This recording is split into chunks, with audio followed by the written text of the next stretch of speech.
And those organizations that are embracing this opportunity are the ones that I think are going to win in the war for talent. When you stop and think about what people really need and the role of the office, it's shifted. We asked about 16 different types of spaces beyond your individual desk and an enclosed conference room. And there were 4 categories of spaces that started to kind of emerge.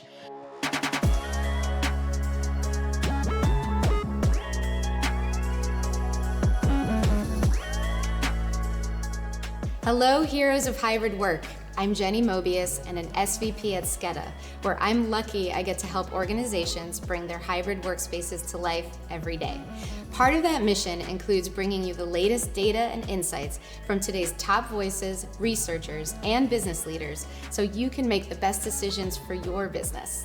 On today's pod, Janet Pogue McLaurin, Principal and Global Director of Workplace Research, who has an impressive more than 40 years of experience at Gensler in workplace strategy and research and design, discusses how the physical workplace can impact employee engagement and business performance, why hybrid is here to stay, the surprising research that found workers actually want to spend more time in the office, the 4 categories of workspaces required for a great on-site experience, and why policy is not the answer.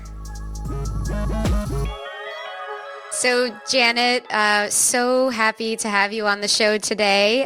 Thank you for joining us on Heroes of Hybrid Work. So I have to start with the obvious.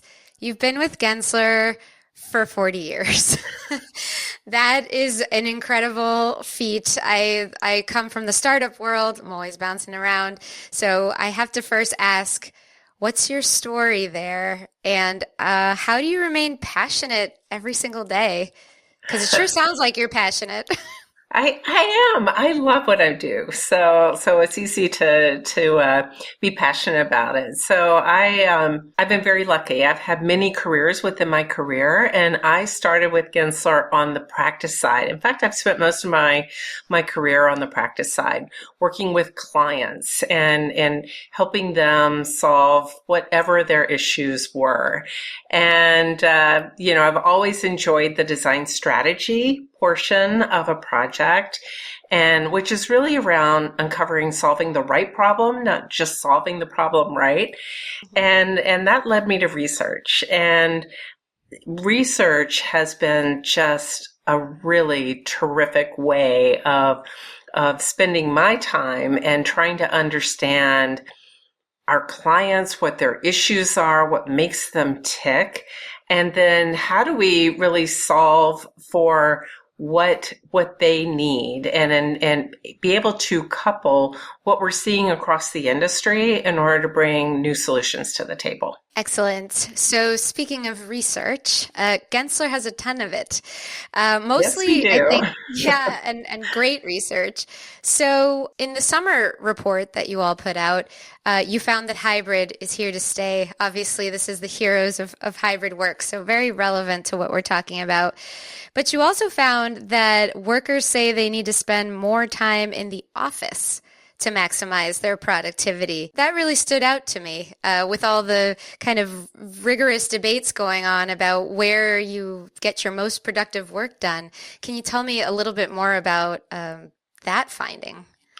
Yeah, that was a surprise to us too. And as a researcher, I love surprises in research because that's really what you look for. So in this survey, we surveyed over 14,000 office workers in 10 industries across 9 countries. And we saw a very similar pattern that people are spending about half of their time at the office of a typical work week.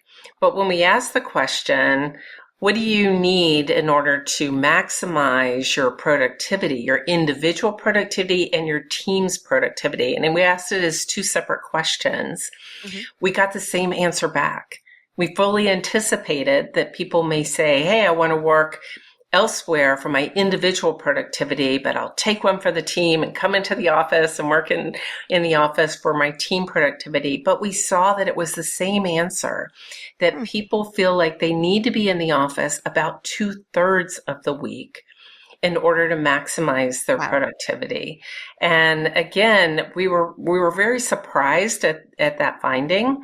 But when you stop and think about what people really need and the role of the office, it's shifted. And it shifted from a place that we just need to connect and with each other and spend time and socialize with one another to simply getting our work done. Mm-hmm. And the workplace is that place to get your work done by the vast majority of office workers. That was actually my next question. It was feeding right into it. So I guess, what does it mean to come into the office to get your work done? I feel like, aren't there a ton of distractions? Don't you just want to talk to your friends? I mean, what do they mean by coming in and getting their work done? And the way we phrase the question is to focus on my work. And if you think about how we work, it's not all compartmentalized. It's not that some days we just spend all of our time doing deep concentrative work and other days are socializing or meetings. We bounce between all these activities all day long. And that is much of what it means in order to move work forward. You need to be available to other people to help your team move that work forward. You need to turn around and ask a quick question in order to move your own work forward. And so all of that factors in. And so we often look at it as work modes. There's working alone. There's working with others virtually, there's working with others in person, but then there's learning, and then there's socializing, which is building social capital. And you need all of that, throughout a day in order for, to get work done, both collectively as well as individually. Yep, that resonates with me too. So as a kind of follow-up to that, you also found that people have choice in their workplace, but not the choices that they need. And I think this is kind of what you were discussing earlier, is there's a couple of categories of space. And if people are coming to work to get their work done, talk to me a little bit about what you found about the different kind of spaces that they're looking for. And when we asked about choice, we're talking about choices of where to work within the work environment. And choice has never been higher. In fact, globally, we see 73% of office workers now say they had choice within the workspace. That means they can get up and they can move around and they can pick different spaces to work in throughout the day, whether it's an enclosed meeting room for a meeting or, sitting in a work cafe for catching up on email. But when you talk about, I'm going into the office to focus on getting my work done, well, they often don't have all the types of spaces that are needed in order for that work to happen. Mm-hmm. So we asked about 16 different types of spaces beyond your individual desk and an enclosed conference room. And there were 4 categories of spaces that started to kind of emerge. One was spaces for creative group work. It's like an innovation hub or maker space that you start to come together in order to co-create work. Mm-hmm. Another category was individual spaces. What rose to the top there is quiet, tech-free zones, for example, like a library where nobody's talking, or a focus room that you can go in and turn your back to, shut the door, hopefully, and turn your back to your colleagues to signal that you're in concentrative mode and don't bother me. Mm-hmm. And so those 2 categories rose to the top, but so did spaces to reflect and restore, like meditation spaces and outdoor spaces. The last categories is refresh and recharge. So those think about that as gyms, as food areas, coffee. That to the bottom. It's still incredibly important in terms of creating a great workplace experience once you're at the office, but that contributed less in terms of being able to get your work done. Mm-hmm. But it contributed a lot to the experience. Tags are SCEDA's secret weapon. It's what keeps people coming back again and again. They allow you to turn your workplace environment into neighborhoods. For example, create open spaces where everyone can get together to chat, collaborate, and enjoy company. Or create focus spaces, whether dedicated to departments or specific individuals, where people can book in when they need to do heads down work and make focused progress in a more controlled environment. Or get creative with it. You could create play spaces or give certain teams access on one day and then let another team get a turn the next, on and on. Whatever you choose, people will feel empowered to make the most of their day in the office. Skeda, hybrid work, people first. Something that maybe you said in regards to this was the flight to quality in Class A office buildings has been supplanted with a flight to experience in mixed use and amenity-rich neighborhoods. That's kind of what you were speaking to earlier, correct? I think it is in some respects. So if you think about choice within the office, well, not every company can provide all the array of choices that employees may need. We're not all the same. We need different types of spaces in order to get our work done. We all work differently. We think about how we value our time differently.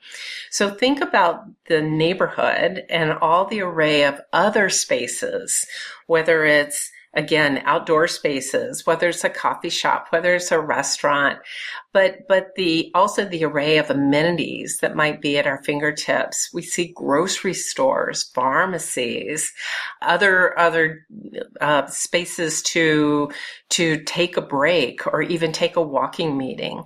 So that those amenities in the neighborhood, outside the office or between buildings, are just as important as the spaces inside the workspace.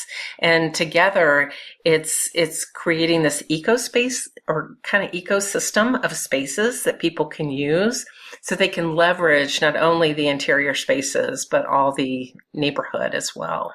I love that. And I think it's really important, to use the things around you to make your experience better, or choose an office space that has a lot of things around you that you can't do internally, right? That's right.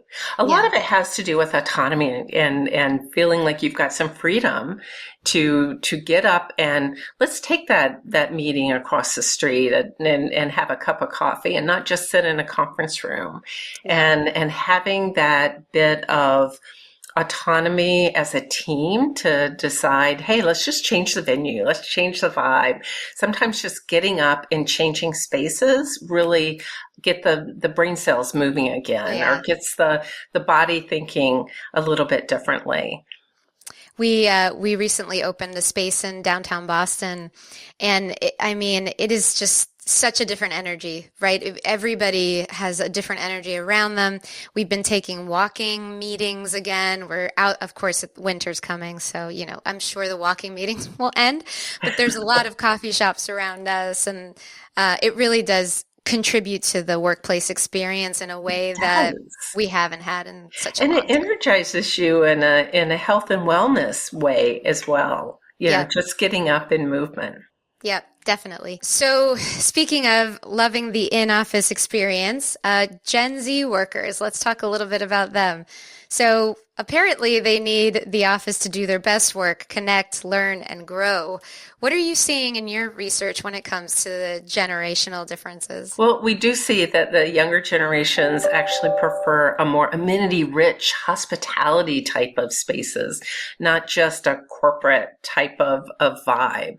And having this ability to not only have access to senior leaders and for mentoring and learning, but access to each other. I think back to how I was 40 years ago as a new grad and new at Gensler, and just hearing the conversations that helped me learn of how I would handle a similar situation when it came time, or hearing people talking about the project I was working on actually helped me move my own work forward. And that serendipity of kind of informally hearing that those conversations is something that I think we see that Gen Z is definitely craving, and a number of millennials as well. We're all in kind of catch-up mode of learning about our organizations, how they may have changed during the pandemic. And remember, many Gen Z, they were hired during the pandemic. And so they're now learning, what does it mean in terms of the norms of an office and being together? Yeah, they were either hired during the pandemic or they were in college during the pandemic. I do feel like there is, I can see why they want to come into an office. They're missing that not only just like the cultural energy, but the learning, like you said. That's They're right. just sitting next to somebody or being on a sales floor, learning about your own product, I think goes a long way. And just having your manager pop by and check in, right? You could ask them a quick question, and you can't do that when you're home. No, Or you can't. And feeling like you're part of something. That is a big piece of what the culture of an organization is all about, and those norms is I feel like I'm part of something, and I'm not only getting experiences that I wouldn't get if I was sitting at home or even in a co-working space, but not sitting with your colleagues. yeah, And when you're together, it's an entirely different experience. It's not unlike if I was listening to a song or I was listening to a concert. I could do that online, right? You could yeah. stream it, but Oh being yeah. there in person is a completely different energy, right? Yeah, it Being is. part of an audience. And I think it sticks more. I think you It remember it does. more Well, it when you're becomes there. visceral as an experience. Exactly, exactly. So we talked about a few surprises in the research. Are there any other surprises that really stand out to you?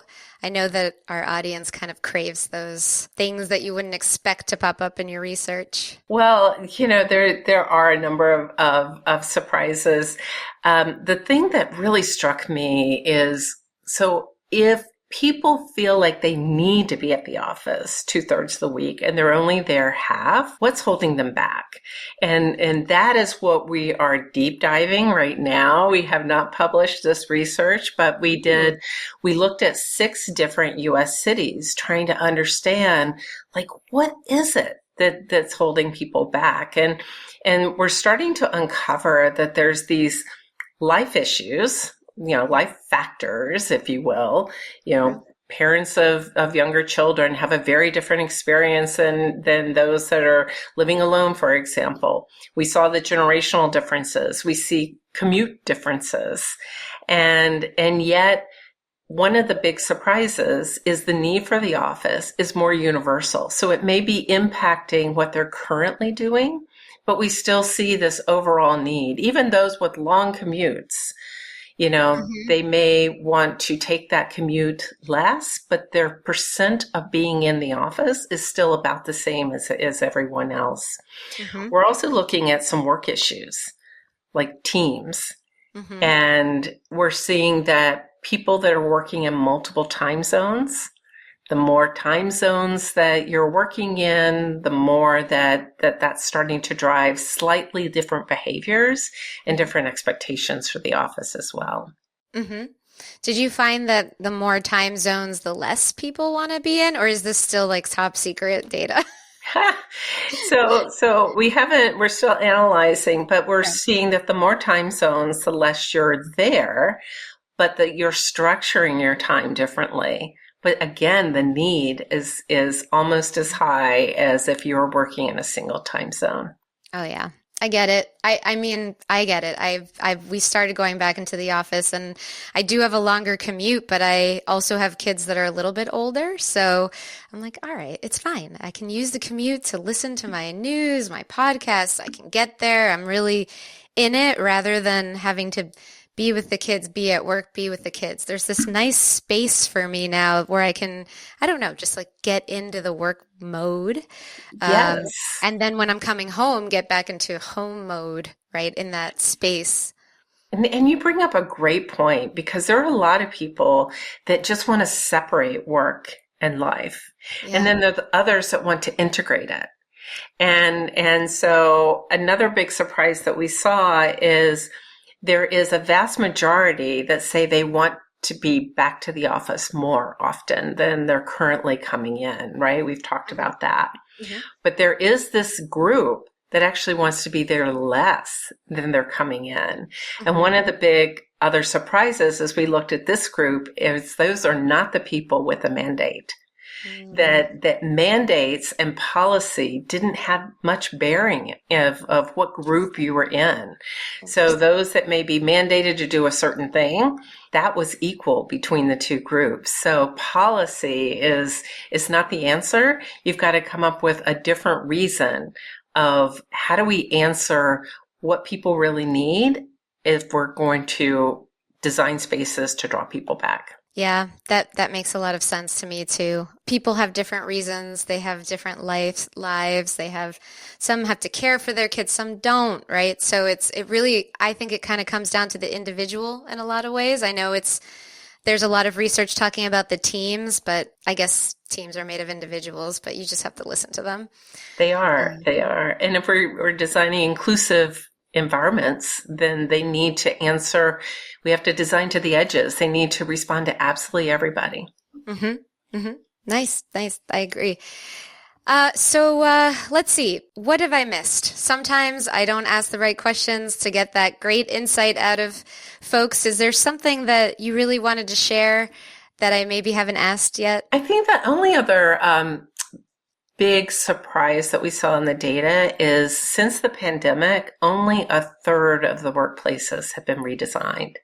Wow. And yet you think about how much work has shifted, how we as people have all changed, right? The pandemic has fundamentally changed how we value our time. It's fundamentally changed how we work. We've all gone through this together. We've all figured out how to work virtually, get our projects and all of our work to the cloud. And yet the workplaces that we're going back to have not changed. And I think it's this opportunity to reimagine what is work? What is the physical work environment? How can we change that? And it's time for the workplaces themselves to just really meet the moment. And those organizations that are embracing this opportunity are the ones that I think are going to win in the talent and the war for talent. That's incredibly interesting. Only a third have kind of answered the call to actually make their workplaces different. So how do people get started? Like, what would you recommend they do to really change the way things are today? I think that the best way is listen to your employees. First, ask some questions, really listen to the answers, and then try some experiments. Do little pilot projects.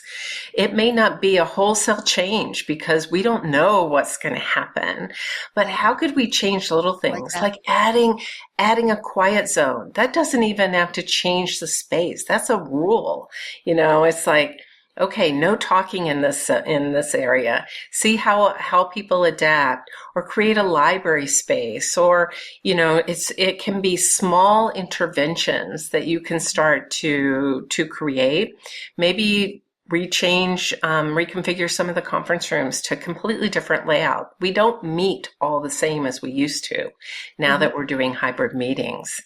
And so then watch and learn, like, where are people gravitating? What are the spaces that no one seems to use? How can we reposition that space to something people will use? I think one of the things that have changed is we've used to think about space being very efficient. Like, it needs to be highly utilized all the time. But our homes are not that way. We need to provide this mix of experiences and use the spaces, in an authentic and natural way. And so how can we step back and not treat space so precious and let it be evolving and constantly changing to how we're constantly changing how we're working and how we connect, how we work with each other, and what's important. Absolutely. So what do you think is the biggest mistake that companies can make when it comes to hybrid work? I think one of the biggest mistakes that people make is they hear about a solution with another firm and they just apply it to themselves without realizing their culture is different, their employees are different, maybe the way they even work is different. Or they take a solution that works in one facet of the company and they roll it out without realizing different functions across an organization may work very, very differently, or different parts of the globe think about space very differently. Sure. That makes a lot of sense to me. Amazing. Well, it was so great to meet you, Janet. Would you like to share where people can find you if they want to follow your thoughts and Sure. insights? So go to Gensler.com. We've got blogs. I blog. We put a lot of information out. All of our research is available there.